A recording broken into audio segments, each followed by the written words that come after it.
At 4:42 a.m. on New Year's Day, the last whisper of celebration was still hanging in the frigid Massachusetts air. Something sinister slipped out of the Walshe family home. A successful mother of three who later vanished without a trace.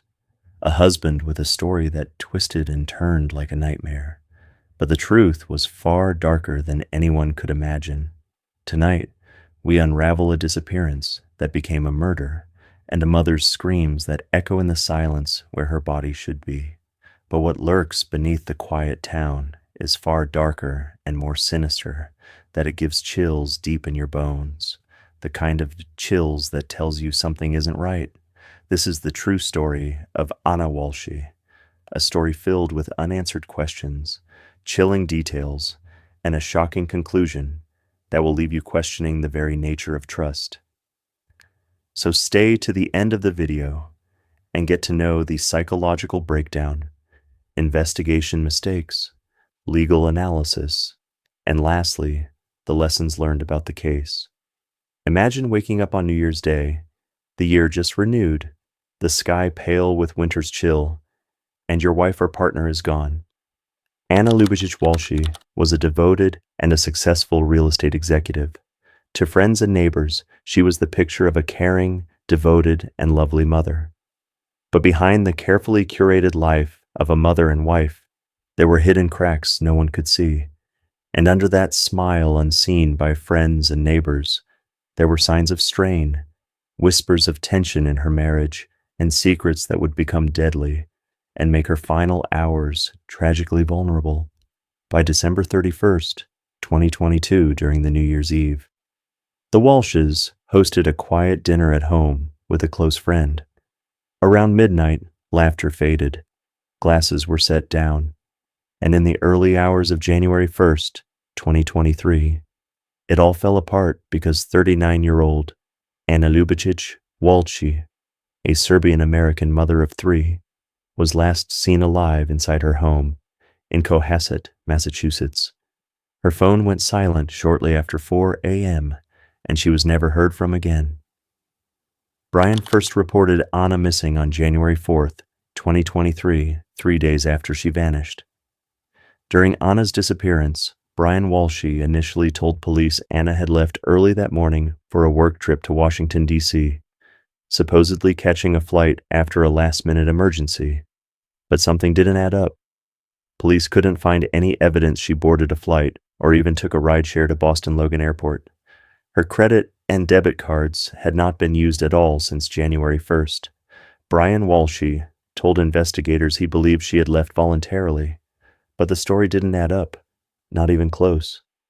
For days, her absence puzzled friends, family, and police, because according to the statement Brian gave, the investigation couldn't find records of flight, ride pickup, and card activity, and his story kept shifting.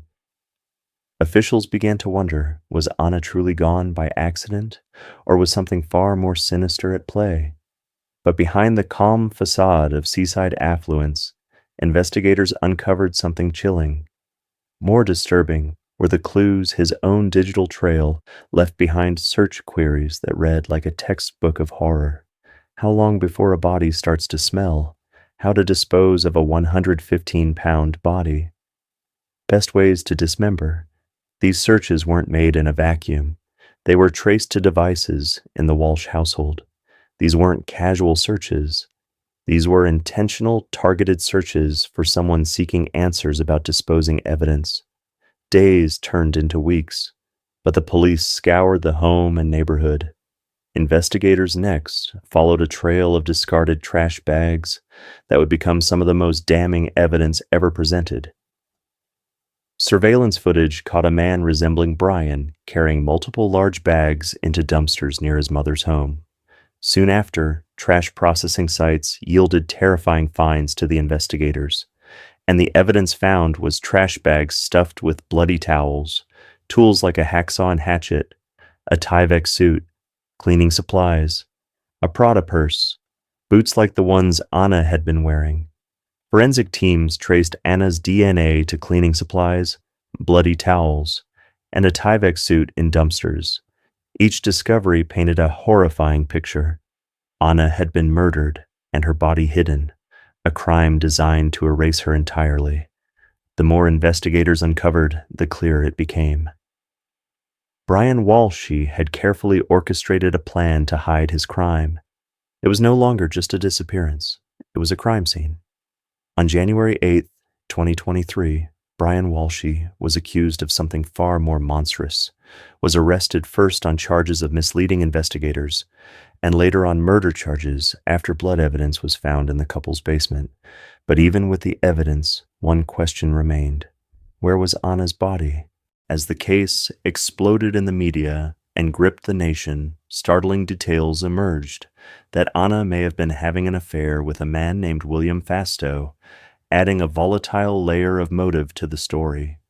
And some people around the world began questioning how a woman could vanish without a trace from her own home. In December 2025, after nearly 3 years of investigation, the case reached the courtroom.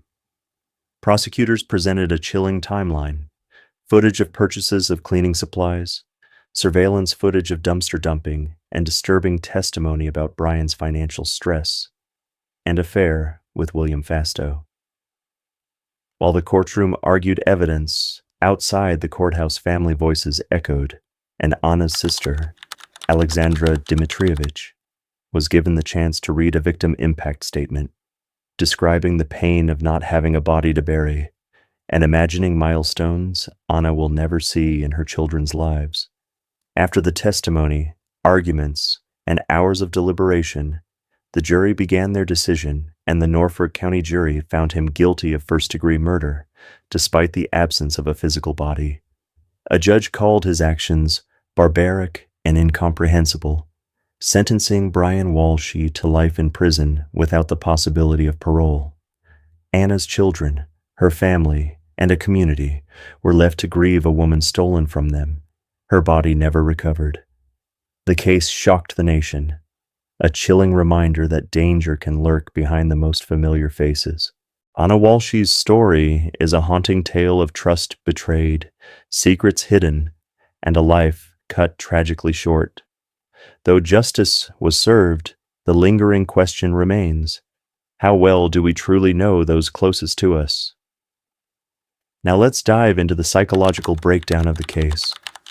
When investigators began examining the life of Brian Walshe, they weren't just looking at physical evidence. They were trying to understand something deeper about the psychology behind a crime that appeared both impulsive and calculated. Brian had already been under intense pressure long before Ana Walshe vanished. He was awaiting sentencing in a federal fraud case involving forged artwork. Financial stress loomed over him like a storm cloud. His reputation was collapsing, his freedom was uncertain, and his dependence on Ana's income had become painfully obvious. Psychologically, these conditions can create a volatile combination, such as narcissistic pressure. This happens to people who build their identity around status, and then their appearance often react violently when their image begins to crumble. Financial desperation. Ana was the primary provider in the household.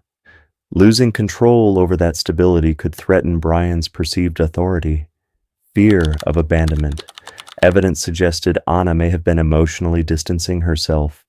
For someone already facing legal and financial ruin, that kind of loss can trigger extreme behavior. But the most chilling psychological element came from Brian's internet searches. Searches about dismemberment, body disposal, and decomposition. And this were not random curiosity. They demonstrated what investigators call cognitive rehearsal, mentally preparing for a crime before or immediately after committing it.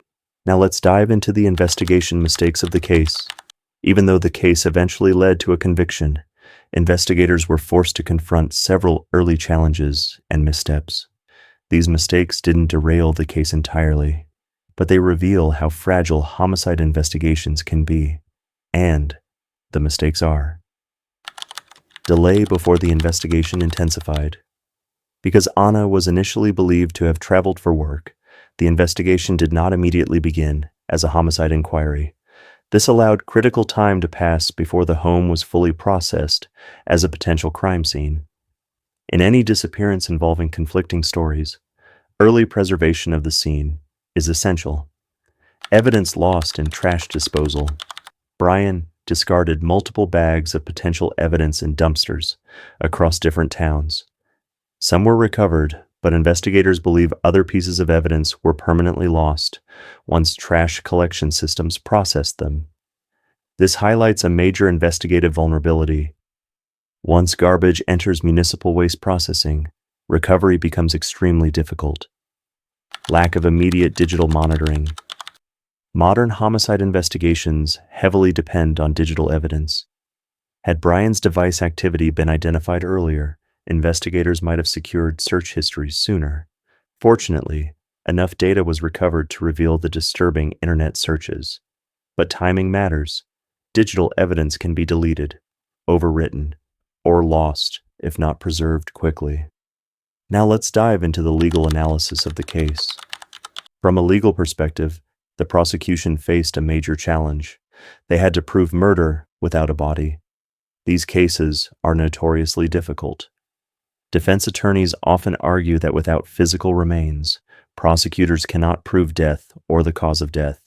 But in the trial of Brian Walshe, prosecutors relied on what legal experts call circumstantial convergence.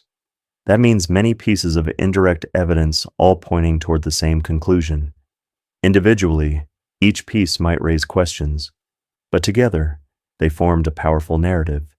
The jury ultimately concluded that the totality of evidence proved Brian Walshe murdered his wife and attempted to conceal the crime. He was convicted of first-degree murder, a charge that requires proof of intent and premeditation. But then his final sentence was life in prison without the possibility of parole. Even with the conviction, one haunting reality remains. Anna's body has never been found, and, for her family, that absence leaves a wound that may never fully heal. Now lastly, let's dive into the lesson learned in the case. The murder of Ana Walshe teaches several critical lessons about modern crime and modern investigation. Reporting disappearances quickly saves evidence. The longer a disappearance goes unreported, the harder it becomes to recover evidence. Time is often the greatest enemy in missing person investigations. Crimes of intimacy are often the most dangerous. Statistically, many homicide victims are killed by someone they know, a spouse, partner, or close acquaintance. This case is another tragic example of how violence can emerge inside relationships that appear normal to outsiders. Circumstantial evidence can still prove murder, even though Anna's body has never been recovered. The combination of forensic evidence, digital records, and behavioral analysis built a powerful case. Justice does not always require a body. Sometimes the pattern of the evidence speaks louder than a single discovery. The story of Ana Walshe is a reminder that the most terrifying crimes often begin in the most ordinary places.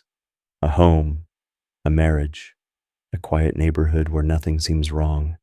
But beneath the surface, pressure can build and resentment can grow. Then secrets can turn deadly. Justice was eventually delivered, but the mystery of Anna's final resting place remains unsolved. And that silence may be the most haunting part of all. If Anna's story touched you and you found this case interesting, don't forget to like, subscribe, share, and comment below, because we are all families in this channel. We post crime videos always. Until next time, stay safe and vigilant.